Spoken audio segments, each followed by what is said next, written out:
আসসালামু আলাইকুম। আজকে আমি আপনাদের সঙ্গে শেয়ার করব আমার আম্মুর হাতের স্পেশাল বোম্বাই মরিচের সাথে পাট শাক দিয়ে ডালের রেসিপি।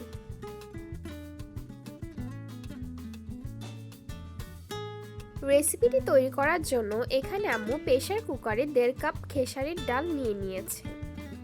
আপনারা চাইলে যে কোনো ডাল দিয়ে এই রান্নাটা করতে পারেন।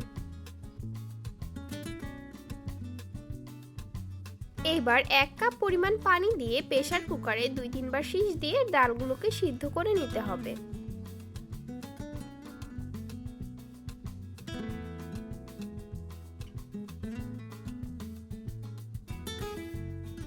এখানে 2-3 বার সিটি দিয়ে ডালগুলোকে নামিয়ে নেওয়া হয়েছে। দেখতেই পাচ্ছেন ডালগুলো খুব ভালোভাবে সিদ্ধ হয়ে গেছে। এইবার ডালগুলো একটু ঠান্ডা হয়ে গেলে একটা ব্লেন্ডারে নিয়ে নিতে হবে। এর মধ্যে দিয়ে দিচ্ছে 1/3 কাপ পেঁয়াজ কুচি আর 2টা বোম্বাই মরিচ। এবার সামান্য পরিমাণ পানি দিয়ে এগুলোকে খুব ভালোভাবে ব্লেন্ড করে নিতে হবে।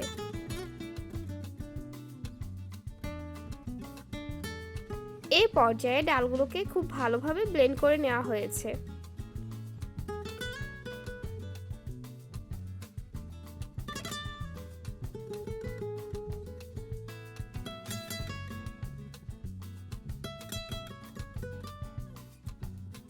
এবার যে কড়াইয়ে রান্না হবে সেই কড়াইতে ডালগুলোকে ঢেলে নিতে হবে। দিয়ে দিচ্ছে স্বাদমতো লবণ, 1 টেবিল চামচ হলুদের গুঁড়ো, 1 টেবিল চামচ ধনে গুঁড়ো।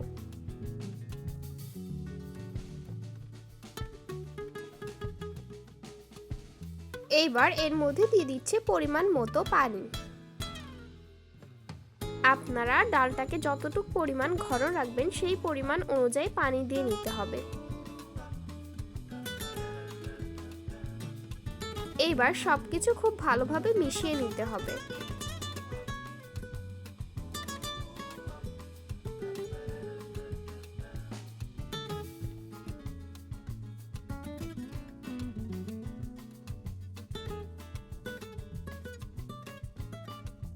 খুব ভালোভাবে মেশানো হয়ে গেলে এটাকে চুলায় বসিয়ে দিতে হবে।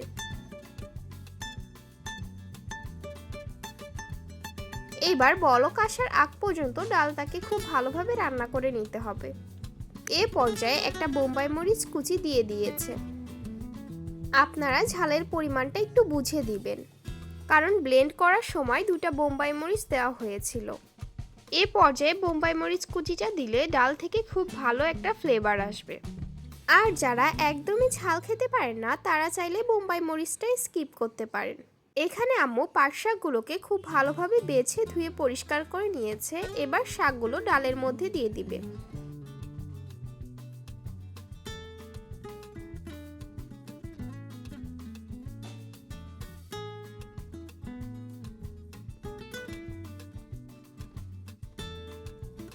এইবার ডালের সঙ্গে শাকটাকে খুব ভালোভাবে মিশিয়ে নিতে হবে।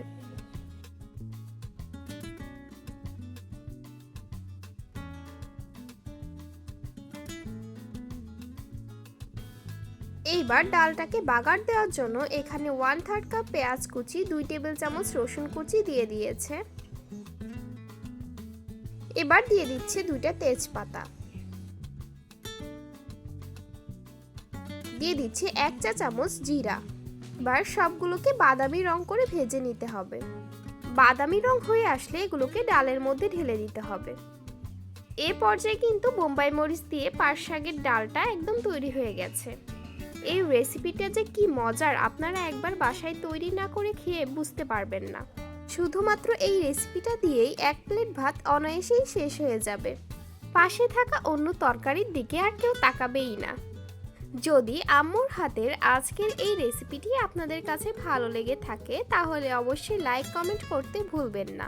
পরবর্তীতে আম্মুর হাতের আর কোন রেসিপি আপনারা দেখতে চান অবশ্যই কমেন্ট করে জানাবেন।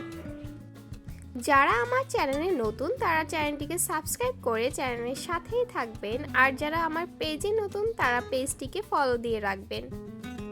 আজকের মতো এখানেই বিদায় নিচ্ছি। আল্লাহ হাফেজ।